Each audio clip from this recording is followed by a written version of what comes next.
ഒറ്റ രാത്രി കൊണ്ട് ആയിരക്കണക്കിന് പേരുടെ പൗരത്വമാണ് ഈ GCC രാജ്യം റദ്ദാക്കിയത്. ഏതാണ് ആ രാജ്യമെന്നല്ലേ? കുവൈറ്റാണ് ആ രാജ്യം. കുവൈറ്റാണ് ഒറ്റ രാത്രി കൊണ്ട് ആയിരക്കണക്കിന് ആളുകളുടെ പൗരത്വം റദ്ദാക്കിയത്. കുവൈറ്റ് സർക്കാരാണ് ഇങ്ങനെ ചെയ്തിരിക്കുന്നത്. ഇരകളിൽ ഭൂരിഭാഗവും സ്ത്രീകളാണ് എന്നുള്ളതാണ് മറ്റൊരു പ്രധാനപ്പെട്ട കാര്യം. ഈ പൗരത്വം റദ്ദാക്കപ്പെട്ടവരിൽ രാവിലെ ആളുകൾ ഉണരുമ്പോൾ ചിലരുടെ ബാങ്ക് അക്കൗണ്ടുകൾ പോലും മരവിപ്പിച്ചിരുന്ന ഒരവസ്ഥയിലായിരുന്നു ഉണ്ടായിരുന്നത്.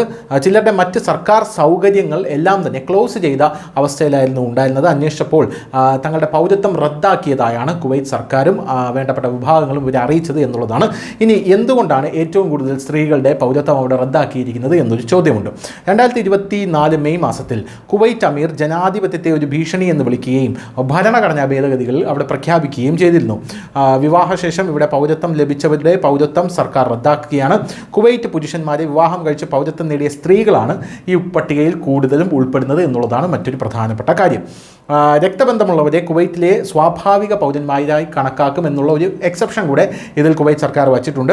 അതായത് കുവൈറ്റ് സിറ്റിയിൽ ക്രെഡിറ്റ് കാർഡ് ഉപയോഗിച്ച് പണമടയ്ക്കാൻ ലാമ ശ്രമിച്ചപ്പോൾ തൻ്റെ അക്കൗണ്ട് മരവിച്ചതായാണ് അദ്ദേഹം കണ്ടെത്തിയത്. ഒരു ഇൻ്റർനാഷണൽ മാധ്യമത്തിലാണ് അദ്ദേഹം ഇത് പറഞ്ഞത്. അന്വേഷണത്തിൽ അദ്ദേഹത്തിൻ്റെ പൗരത്വം റദ്ദാക്കിയതായി വെളിപ്പെട്ടു. ഈ ലാമ എന്ന് പറയുന്ന വ്യക്തി ജോർദാനിൽ നിന്ന് വന്നൊരു വ്യക്തിയാണ്. 2023 ഡിസംബറിൽ അമീർ ഷെയ്ഖ് മൊഷാൽ അൽ അഹമ്മദ് അൽ സബാഹ് കുവൈറ്റിൽ അമീറായി. തുടർന്ന് അദ്ദേഹം പാർലമെൻറ്റ് പിരിച്ചുവിടുകയും ഭരണഘടനയുടെ ചില ഭാഗങ്ങൾ താൽക്കാലികമായി നിർത്തിവെക്കുകയും ചെയ്തിരുന്നു, അതായത് സസ്പെൻഡ് ചെയ്യുകയും ചെയ്തിരുന്നു.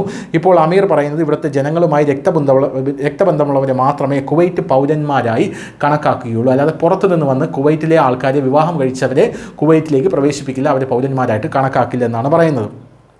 37,000-ലധികം ആൾക്കാർക്കാണ് പൗരത്വം നഷ്ടപ്പെട്ടിരിക്കുന്നത് എന്ന സുപ്രധാനമായിട്ടുള്ള റിപ്പോർട്ട് വരുന്നു.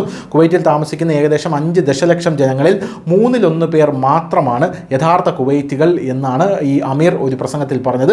ഇനി സ്വദേശികൾ മാത്രമേ കുവൈറ്റിൽ തുടരുകയുള്ളൂ എന്നും കുവൈറ്റ് അമീർ പറയുന്നുണ്ട്. ഓഗസ്റ്റ് മുതൽ പൗരത്വം നഷ്ടപ്പെട്ട 37,000 പേരിൽ ലാമയും ഉൾപ്പെടുന്നു. ഇതിൽ ഏകദേശം 26,000 പേർ സ്ത്രീകളാണ്. കുവൈറ്റ് സർക്കാരിൻ്റെ കണക്കുകളാണിത്.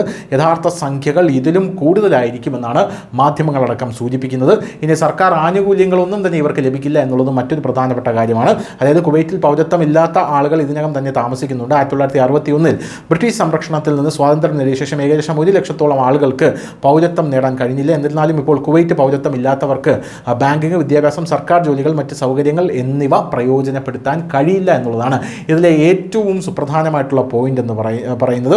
കുവൈറ്റിൽ 1987 മുതൽ വിവാഹത്തിൻ്റെ അടിസ്ഥാനത്തിൽ പൗരത്വം നേടുന്നവർക്കെതിരെ സർക്കാർ കർശന നടപടി സ്വീകരിച്ചു വരികയാണ്. 1992 മുതൽ 2020 വരെ 38,505 സ്ത്രീകൾക്ക് വിവാഹത്തിൻ്റെ അടിസ്ഥാനത്തിൽ പൗരത്വം നൽകിയതായി ഡാറ്റ പറയുന്നു. കൂടാതെ ഇരട്ട പൗരത്വമുള്ള ആളുകളുടെ പൗരത്വവും റദ്ദാക്കപ്പെടുന്നു എന്നുള്ളതാണ് മറ്റൊരു സുപ്രധാനമായ വിവരം. യോഗ്യതയുടെ അടിസ്ഥാനത്തിൽ പൗരത്വം ലഭിച്ചവരുടെ പൗരത്വവും റദ്ദാക്കപ്പെടുന്നു. പോപ്പ് ഗായകൻ നവാൽ, നടൻ ദാവൂദ് ഹുസൈൻ എന്നിവരും പട്ടികയിൽ ഉൾപ്പെടുന്നു എന്നുള്ളതാണ് മറ്റൊരു സുപ്രധാനമായിട്ടുള്ള കാര്യം. News desk, news India Malayalam.